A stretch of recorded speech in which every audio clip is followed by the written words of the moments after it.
የጽናትና የነጻነት ቁንጮ በመሆን መላው ዓለም ከሚስማማባቸው አንደኛው እሳቸው ናቸው። ኔልሰን ማንዴላ። ማንዴላ አይበገሬ የሚለው ስያሜያቸውም ጥያቄ አይነሳበትም። ማንዴላ በዓለማችን ዘመናዊ ታሪክ ውስጥ እጅግ በጣም ተደማጭነት እንደዚሁም ደግሞ ተጽዕኖን መፍጠር ከቻሉ መሪዎች መካከል አንዱ እንደሆኑ በታሪክ መዝገቦች ላይም እንደሰፈሩ ይታወቃል። ገና በወጣትነታቸው የነጭ ጭቆናን ተጸይፈው ትግልም አድርጓል። በትግላቸውም ልክ በዛሬዋ ቀን ሰኔ 6 ለእስር ተዳርገው ለ27 ዓመታት በዛም አሳልፈዋል። በዛሬው ዕለቱን በታሪክ ዝግጅታችን አፍሪካን ነፃ ለማድረግ የተጉትን ከዛ ደግሞ ነፃነትን የተቀዳጁትን የኔልሰን ማንዴላን በእስር የተወረወሩበትን ቀን አንስተን ወደኋላ መለስ ብለን ጊዜውን እውነቱን ልንቃኝ ነውና አብራችሁን ቆዩ። ማንዴላ ለምን ታሰሩ? በጊዜው ውስጥ የነበረው ክስተት ምን ነበር? አብራችሁን ስትቆዩ የምታዩትም ይሆናል። በሰዋሰው ዕለቱን በታሪክ ውስጥ እያንዳንዳቸው ቀናትና ታሪኮቻቸውን የምናደርስም ሲሆን ከቻናላችን ዕለቱን በታሪክ ከተሰኘ ፕሌይሊስት የተለያዩ የኢትዮጵያና የዓለም ታሪክን ማግኘት የሚችሉ ሲሆን ቻናላችን አዲስ ከሆናችሁ ሰብስክራይብ በማድረግ ቤተሰባችን ሁኑም ማለት። ኔልሰን ማንዴላ ከአፍሪካ ዋነኛ የነጻነት ተምሳሌቶችና ተወዳጅ የነጻነት ተጋዮች መካከል አንደኛው ናቸው። የነጭ አገዛዝን እምቢኝ በማለታቸው ለሶስት አስርት ዓመታት ያህል እስር ቤት እንዲማቀቁ ያደረጋቸው ክፉኛው የፍርዱ ቀን ደግሞ ዛሬ ነው። ያም ሆኖ ግን ሰላም፣ ዲሞክራሲና ነጻነት ለሁሉም ሲሉ ሰብከዋል። ሀገራቸውም ከዘር መድሎ አገዛዝ እንድትላቀቅ በመርዳት የደቡብ አፍሪካ የመጀመሪያው ጥቁር ፕሬዝዳንትም ሆኗል። አንደበተ ርቱዕ ትሁትና ሆደ ቡቡ በመሆናቸውም ይታወሳሉ። እዚህ ከፊታቸው የቆምኩት እንደ ነቢይ አይደለም፣ እንደ ትሁት የህዝብ አገልጋይ እንጂ ደከመኝ ሰለቸኝ ሳትሉ በጀግንነት መስዋዕት መሆናችሁ ዛሬ እዚህ ከፊታችሁ እንድቆም አስችሎኛል።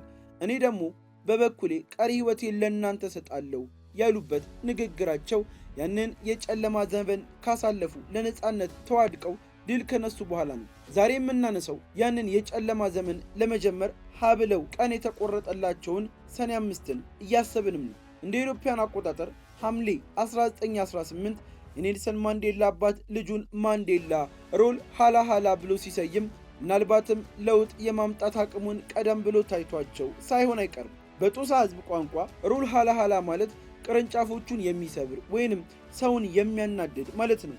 ደቡብ አፍሪካውያን ማዲባ እያሉ በጎሳ ስማቸው የሚጠሯቸው ማንዴላ እውነትም እንደተባለው ህገወጥ በሚባለው በደቡብ አፍሪካ መንግስት ላይ ብዙ ችግርን ፈጥሮበታል። በዛን ጊዜ በሃያዎቹ አጋማሽ እድሜ የነበረው ኔልሰን ማንዴላ እንደ አውሮፓውያን አቆጣጠር በ1944 ዓ.ም የአፍሪካ ብሔራዊ ኮንግረስ ኤኤንሲን ተቀላቀለ። ከ4 ዓመታት በኋላም በደቡብ አፍሪካን ለማስተዳደር ስልጣን የያዘው የዘር መድሎን ተቋሚ ያደረገው የነጮች ብሔራዊ ፓርቲን ስልጣንም ይዟል። የዘር ክፍፍሉ የጅምላ ተቃውሞችና የሲቪል አለመታዘዝ ዘመቻዎችንም ቀሰቀሰ። ይህ በደቡብ አፍሪካ በ1948 የጀመረው ነጭ ባልሆኑ ዜጎች ላይ የሚደረግ አድሏዊ አሰራርም ነበር። በመጀመሪያ ላይ ኤኤንሲ በሰላም ሰልፎች ለውጥ ለማምጣት ፈልጎም ነበር። ሆኖም ጭቆናው እየጨመረ በሄደ ቁጥር ወደ ትጥቅ ተቋሙ ተቀየረ። በ1961 ኤኤንሲ እንደዚሁም ደግሞ ኤምኬ የሚባለው ወታደራዊ ክንፍን ማቋቋም ግድ ሆነባቸው። ማንዴላም ከመስራቾቹ መካከል አንዱ ነበር። በዚህ ሂደት የነ ማንዴላ ቡድን መንግስት የሚያራምደውን የአፓርቴድ ስርዓት የሰው ሕይወትን በማይቀጥፍ መልኩ እንቅፋት በመሆን የተለያዩ መሳሪያዎችን በመጠቀም ኃይልን እንዲጠቀሙ አስገደዳቸው። መሰረተ ልማቶችን፣ የወታደራዊ ስፍራዎችን ሳይቀር በማጥቃት ለማደናቀፍም ተጉ። ለዚህ ትግል ደግሞ ዲሴምበር 16 ተመርጣ የትጥቅ ትግሉን አቀላጥፈው የጀመሩበትን ቀን ነው። ኤኤንሲ የመንግስት ተቋማትን ኢላማ በማድረግ የመጀመሪያውን የተቀናጀ የጥፋት ዘመቻንም አደረገ። ይህ ከሰላማዊ ተቋሙ ወደ ትጥቅ ተቋሙ ያመራበት ሂደትን ያሳየበት ተግባራቸው ነው። ከዛም ቀጥለው በጃንዋሪ 16 1961 የኤምኬ አባላት በጆሃንስበርግና በሌሎች ከተሞች በኤሌክትሪክ ማከፋፈያዎች፣ በኃይል ማመንጫ ጣቢያዎች ላይ ጥቃትን ፈጸሙ። እነዚህ ጥቃቶች ለአፓርታይድ መንግስት የኤሌክትሪክ አቅርቦትን ለማደናቀፍና የኤንሲ አቅምን ለማሳየት ያለ መሆኑም ነበር። ሌላው ክስተት በዘመቻው ሁሉ ኤምኬ በተለያዩ ቦታዎች የመንግስት ህንፃዎችን፣ የፖሊስ ጣቢያዎችን ጨምሮ ሌሎች ትልልቅ መሰረተ ልማቶች ላይ ጥቃትን ፈጽሟል። በተለይም የቦምብ ጥቃቱ በሰላማዊ ሰዎች ላይ የሚደርሰውን ጉዳት ለመቀነስ የተነደፈ ሲሆን ይህም የሰው ህይወት እንዳይጠፋ በከፍተኛ ሁኔታ ተጠንቅቀው ያደረጉትም ነው። ከዛ ግን በኤንሲ መሪዎች ላይ መንግስት ለመያዝ ከፍተኛ ኃይሉን እንደዚሁም ደግሞ ፖሊሶችን አሰማራ። እናም የተወሰደውን እርምጃ ተከትሎ ማንዴላ ራሱን ለመሸሸግ ሙከራም አድርጓል። ማንዴላ እንዳይታወቅ በጉዞ ወቅትም ዴቪድ ሞተማዩ የሚል ተለዋሽ ስም ሊጠቀምም ችሏል። ቢሆንም በጁላይ 12 ምሽት ማንዴላ አብሮት ከነበሩት ሲሴል ዊሊያም ጋር በመኪና ሲጓዙ ፖሊስ መንገድ ዘግቶ መኪናቸውን አስቆሞ ማንነታቸውን በማረጋገጥ በቁጥጥር ስር መዋላቸው። ከዛም መንግስትን በኃይል ለመገልበጥ የሚል ክስ ተከፈተባቸውና ፍርድ ቤት ቀረቡ። ከዛም ማንዴላ የእድሜ ልክ እስራት ተፈረደባቸው። ናይሮቢን ደሴት ያለ እስር ቤትም እንዲላኩ ተደረገ። ማንዴላ ከሮቢን ደሴት ሌላ በተዘዋወሩባቸው ተጨማሪ እስር ቤቶች በጠቅላላ ለ27 ዓመታት በስር ቆዩ። በመላው ዓለም የነጻነት ምሳሌ ተደርጎም ተወሰዱ። ዝናቸውም እየሰፋ መጣ። ታዲያ እሱ የታሰረበት እስር ቤት ክፍል ቁጥር 5ም ዛሬ የቱሪስት መስህብ ሊሆንም ችሏል። በ1990 ዓ.ም የደቡብ አፍሪካ የነጮች መንግስት በተደረገበት ዓለም አቀፍ ጫና ማንዴላ ከስር እንዲፈቱም ተደረገ። ኤንሲ የተባለው ድርጅታቸውንም እንዲንቀሳቀስ ተፈቀደለት። ማንዴላም ተመልሰው ሊቀመንበር ሆኑ።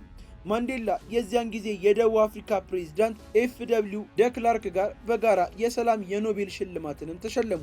ይህም የሆነው ጥቁሩ ማንዴላና ነጩ ደክላርክ የአፓርቴይድ ስርዓትን ለማጥፋት ቁርጠኛ ስምምነት በማድረጋቸውም ነበር። በ1994 ደቡብ አፍሪካ የመጀመሪያውን ነፃ ምርጫ አደረገችና ማንዴላ የሀገሪቱ የመጀመሪያው ጥቁር ፕሬዚዳንትም ሆኑ።